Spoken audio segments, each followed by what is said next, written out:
Supreme court میں فیض آباد دھرنا case کی سماعت آج چیف جسٹس پاکستان کی سربراہی میں 3 رکنی بینچ نے کی۔ چیف جسٹس قاضی فائز عیسیٰ نے فیض آباد دھرنا کمیشن کی رپورٹ پر برہمی کا اظہار کرتے ہوئے ریمارکس دیے کہ آؤٹ آف دا وے جا کر اس جینٹلمین کو رپورٹ میں بری کیوں کیا جا رہا ہے۔ بظاہر کمیشن کا مینڈیٹ فیض حمید کو بری کرنا تھا۔ اگر پوچھنا ہی تھا تو سب سے پوچھتے۔ اچھا پھر آپ نے ان کی بات انہیں کہہ دیا، وہ کیا کہیں گے؟ ہاں نہیں ہم نے پلاننگ کی تھی۔ تھوڑی عقل استعمال کر لیتے، مطلب یہ senior level of policemen of the country. I don't understand this. That's what an inquiry commission is about.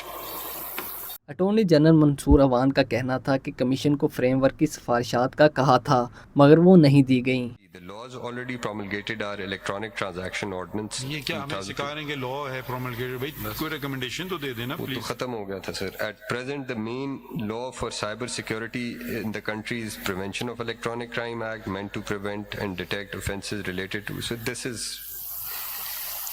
examining the انکنکلوسیو ہے یہ۔ سر کوئی فریم ورک کی پروپوزل نہیں ہے، کوئی ریکمنڈیشن نہیں ہے سر۔ یہ قانون ہے بچہ۔ بھائی ٹھیک ہے شکریہ، تو آپ نے پھر کیا کام کیا؟ چیف جسٹس نے کہا کہ انہیں یہ رپورٹ پڑھ کر مایوسی ہوئی اور بظاہر یہ کمیشن وقت کا ضیاع ہے۔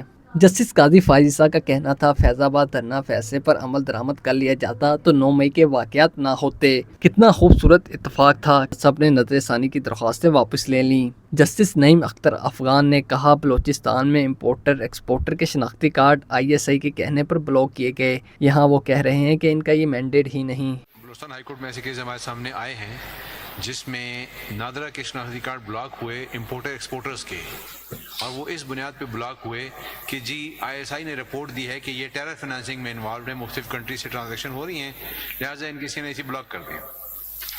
تو وہاں امپورٹر ایکسپورٹر کے شناختی کارڈ بلاک کرنے کے لیے CRC RLC کی کمیٹیز میں ISI کے آفیسرز ان کے نمائندے بیٹھتے ہیں وہاں وہ رپورٹ ویلڈ ہو رہی ہے کہ وہ رپورٹ دے رہے ہیں کہ جی یہ مسٹر A اور B ٹیرر فنانسنگ میں انوالو ہے، لہٰذا ان کا شناختی کارڈ بلاک کر دیں۔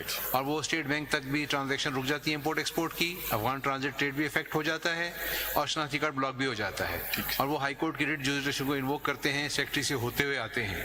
تو وہاں پہ تو ISI ٹیرر فنانسنگ کی رپورٹ دے رہی ہے، یہاں وہ کہتے ہیں کہ ہمارا مینڈیٹ ہی نہیں تھا۔ چیف جسٹس نے کہا کہ اس حکم نامے کی ایک کاپی کمیشن کے اراکین کو بھجوائی جائے، اگر کمیشن کے اراکین چاہیں تو عدالت کی ابتدائی آبزرویشن پر تحریری یا عدالت میں پیش ہو کر اپنا رد عمل دے سکتے ہیں۔ بلال بصیر voicepk.net اسلام آباد۔ آپ کی خبر، آپ کی آواز voicepk.net